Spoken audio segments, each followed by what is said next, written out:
मखसूस नस्लों के हवाले से केस की समाअत मुकम्मल हो चुकी है और सलमान अकरम राजा साहब बाहर आ चुके हैं। मीडिया से गुफ्तगू करने जा रहे हैं। आइए उनकी गुफ्तगू आपको लाइव सुनाते हैं। औज़ुबिल्लाहि मिनश्शैतानिर्रजीम। आज सुप्रीम कोर्ट के आईनी बेंच के सामने जो रिव्यू हुकूमत और सरकारी जमातों ने फाइल किया है, पीटीआई को जो सुप्रीम कोर्ट के एक 8 रुकनी बेंच ने 13 रुकनी बेंच में से 8 रुकनी अक्सरियत ने जो रिजर्व सीट्स मखसूस नशस्तें दी थी, जो हुक्म दिया था कि मखसूस नशस्तें पीटीआई को दी जाए, उसके खिलाफ जो हुकूमती और सरकारी जमातों के रिव्यू हैं उनकी समाअत आज जारी रही। ये समाअत अब कल पे गई है और अगले चंद दिन और ये जारी रहेगी।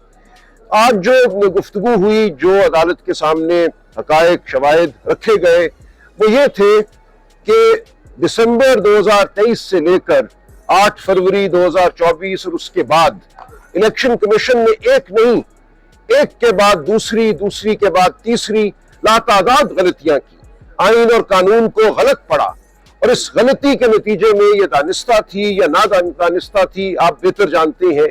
उन्होंने ये कह दिया कि पीटीआई के अराकीन, जिनको पीटीआई के टिकट हासिल हैं, जिन्होंने अपने नॉमिनेशन फॉर्म में लिखा कि वो पीटीआई के उम्मीदवार हैं, उनको आजाद उम्मीदवार तस्वुर किया जाएगा। ये वो एक हमला था पाकिस्तान की जमहूरियत पर, जिसके असरात आज दिन तक हम सह रहे हैं। अवाम की जो ख्वाहिश थी कि वो पीटीआई को बतौर पार्टी मुंतखब करें, इमरान खान साहब को वजीर आजम पाकिस्तान मुंतखब करें, उसके रास्ते में जो एक दीवार खड़ी की गई, उस दीवार को 8 जज साहिबान ने पिछले साल जुलाई 2024 में मस्मार कर दिया था। जज साहिबान ने यह कहा कि ये तमाम वाकया, ये तमाम सानिया इलेक्शन कमीशन की वजह से हुआ है, इलेक्शन कमीशन के गैर आईनी इक़दामात की वजह से हुआ है।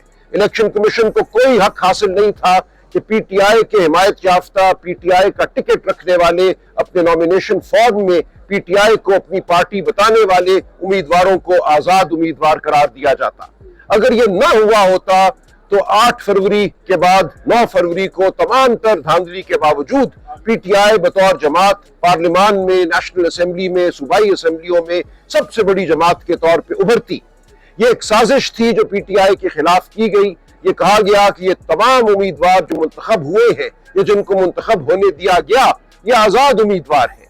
और उस वक्त ये एक मसला पैदा हो गया कि इन आजाद उम्मीदवारों को कहाँ भेजा जाए, क्योंकि मखसूस नशस्तें आप जानते हैं पार्लियामान का 1/3 हिस्सा है। ये एक बहुत बड़ी तादाद है ख़वातीन की और हमारे गैर मुस्लिम भाइयों की, बहनों की जो नशस्तें हैं उनके लिए मखसूस ये पार्लियामान का एक बहुत ही बड़ा हिस्सा है और पाकिस्तानी जमहूरियत का ये हिस्सा है। अब अगर सबसे बड़ी जमात को ये मखसूस नशस्तें नहीं दी जाती और दीगर जमातों में मखसूस नशस्तों को रेवड़ियों की तरह बांट दिया जाता है, तो पार्लियामान मुकम्मल तौर पे पाकिस्तान के अवाम की नुमाइंदा पार्लियामान नहीं रहती, वो एक गैर नुमाइंदा पार्लियामान बन जाती है। तो उस वक्त ये मसला हमारे लिए खड़ा किया गया। हमारे मुंतखब शुदा उम्मीदवारों को आजाद उम्मीदवार करार देकर हमें यह कहा गया कि अब आप मखसूस नशस्तों के हकदार नहीं हैं। हमारे सामने उस वक्त एक मिसाल मौजूद थी बाप पार्टी की, बलोचिस्तान अवामी पार्टी की 2018 के इलेक्शन के हवाले से। 2018 के इलेक्शन में बलोचिस्तान अवामी पार्टी ने हिस्सा नहीं लिया था बतौर जमात, लेकिन आजाद मुंतखब होने वाले उम्मीदवारों ने मुंतखब होने के बाद उस पार्टी को ज्वाइन किया, उसमें शमूलियत इख्तियार की और इलेक्शन कमीशन ने मान लिया उस शमूलियत को और उसकी बुनियाद पर बाप पार्टी को मखसूस नशस्तें दी गई। उस मिसाल को मानते हुए, उस मिसाल के मुताबिक हमने भी यही किया कि जिन हमारे उम्मीदवारों को, मुंतखब शुदा उम्मीदवारों को आजाद करार दे दिया गया था, उन्होंने सुन्नी इत्तेहाद काउंसिल में शमूलियत इख्तियार की और सुन्नी इत्तेहाद काउंसिल ने फिर मखसूस नशस्तों का मुतालबा किया। और ये तमाम सूरत हाल पैदा इसलिए हुई कि पीटीआई के मुंतखब शुदा उम्मीदवारों को आजाद, गैर आईनी तौर पर आजाद करार दिया गया। अगर ये ना होता तो ये तमाम मामला उठता ही ना। आराम से पीटीआई को उसकी नशस्तों के मुताबिक, जो धांधली के बाद नशस्तें दी गई थी, उन नशस्तों के मुताबिक मखसूस नशस्तें मिल जाती।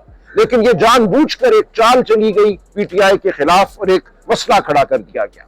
जो पीटीआई ने या पीटीआई के उम्मीदवारों ने, मुंतखब शुदा उम्मीदवारों ने सुन्नी इत्तेहाद काउंसिल में शमूलियत इख्तियार की, तो इलेक्शन कमीशन ने कहा कि 2018 में तो हमसे गलती हो गई थी, ہم نے جو باپ پارٹی کو مخصوص نشستیں دی تھیں وہ ہم سنی اتحاد کونسل کو نہیں دیں گے۔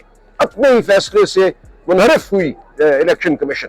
الیکشن کمیشن نے کہا آپ کے لیے اب ہم نیا قانون بنائیں گے۔ 2018 میں قانون کچھ اور ہم نے بنایا تھا، اب ہم آپ کو نشستیں نہیں دیں گے۔ اس تمام معاملے کے خلاف ہم پشاور ہائی کورٹ گئے، اس کے بعد ہم سپریم کورٹ میں آئے۔ سپریم کورٹ نے سمجھا کہ پاکستان کی جمہوریت کو ضرورت ہے کہ الیکشن کمیشن نے جو کوتاہیاں کی ہیں، جو آئین کے خلاف اقدام اٹھائے ہیں، ان کو رد کیا جائے اور پاکستان کی عوام کی خواہش کے مطابق یہ مخصوص نشستیں پی ٹی آئی کو دی جائیں۔ تو یہ ایک فیصلہ آیا جو عظیم الشان فیصلہ ہے۔ ہماری تاریخ میں چند فیصلے ہیں جنہوں نے جمہوریت پر حملے کو پسپا کیا ہے، یہ فیصلہ ان فیصلوں میں سے ایک ہے۔ اس کے خلاف آج حکومت، پاکستان مسلم لیگ نون، پیپلز پارٹی، یہ تمام جماعتیں کھڑی ہیں، ایم کیو ایم، یہ تمام جماعتیں یہ چاہتی ہیں کہ وہ نشستیں جو پاکستان کے عوام نے نہیں چاہی ان کو دی جائے، جو پاکستان کے عوام نے چاہی ہیں کہ پی ٹی آئی کو دی جائیں، وہ مال غنیمت کے طور پر ان کو دے دی جائیں۔ اس کے خلاف ہم کھڑے ہوئے ہیں۔ ہم سپریم کورٹ سے آج پھر تقاضا کر رہے ہیں کہ جمہوریت کو آگے بڑھائیں، جمہوریت کو فروغ دیں، جو فیصلہ ہو چکا ہے اس فیصلے پر قائم رہیں۔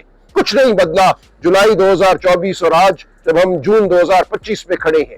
تبدیلی اگر آئی ہے تو صرف 26ویں آئینی ترمیم کی تبدیلی آئی ہے۔ اس تبدیلی کے بعد ایک نیا بینچ مقرر کیا گیا جس کو آئینی بینچ کہا جاتا ہے۔ جن جج صاحبان نے وہ فیصلہ دیا تھا ان کی اکثریت کو اس بینچ سے خارج کیا گیا۔ یہ افسوس کا مقام ہے کہ ایک اپنی خواہش کا فیصلہ لینے کے لیے ہم سمجھتے ہیں یہ تمام عمل کیا ان لوگوں نے جو 26ویں آئینی ترمیم کو مرتب کرنے والے ہیں۔ ان سب کا یہ خیال تھا کہ 26ویں آئینی ترمیم کے بعد ہم فوجی عدالتوں کو بھی بحال کرا لیں گے جن کو سپریم کورٹ غیر آئینی کہہ چکی تھی، اور پی ٹی آئی سے مخصوص نشستیں بھی چھین لیں گے۔ ایک ہدف تو حاصل کر چکے، اب ہم دیکھتے ہیں کہ دوسرا ہدف حاصل ہوتا ہے یا نہیں ہوتا۔ ہم سچ بات کرتے رہیں گے، ہم جمہوریت کی بات کرتے رہیں گے، ہم پاکستان کے عوام کی بات کرتے رہیں گے، ہم ڈٹ کر کھڑے ہیں، مقابلہ کر رہے ہیں۔ تاریخ اس مقابلے کو یاد رکھے گی کہ تاریخ ترین حالات میں ہم نے جبر کے سامنے سچ کی آواز بلند کی، ہم نے روشنی کا دیا جلایا۔ ہم کہہ رہے ہیں پاکستان کے عوام سے تم نے ایک الیکشن چھینا 8 فروری کو، لیکن جو رہ گیا ہے، جو بچے کچھ تم نے اثرات جمہوریت کے چھوڑے ہیں اس ملک میں، ان کو خدا را قائم رہنے دو، ان کو بھی سلب نہ کرو۔ تو یہ ہماری تگ و دو ہے، یہ ہماری جد و جہد ہے جس کے لیے ہم آپ کے سامنے حاضر ہیں، ہم عدالت کے سامنے کھڑے ہیں، ہم پاکستان کے عوام کو جواب دہ ہیں، ہم تاریخ کو جواب دہ ہیں۔ یہ جنگ ہم لڑ رہے ہیں۔ میرے ساتھ کمل شوذب صاحبہ کھڑی ہیں، پاکستان تحریک انصاف ویمنز ونگ کی صدر، میرے ساتھ لال ولی صاحب کھڑے ہیں جو ہماری غیر مسلم ونگ کے صدر ہیں۔ یہ بالکل اس جد و جہد میں شامل ہیں، پی ٹی آئی کا پرچم اٹھائے ہوئے یہ پاکستان کے عوام کی بات کر رہے ہیں، جمہوریت کی بات کر رہے ہیں، آئین کی بات کر رہے ہیں، اور ہمیں فخر ہے کہ ہم ان کی آواز بن کر عدالت کے سامنے کھڑے ہیں، پاکستان کے عوام کی آواز بن کر عدالت کے سامنے کھڑے ہیں۔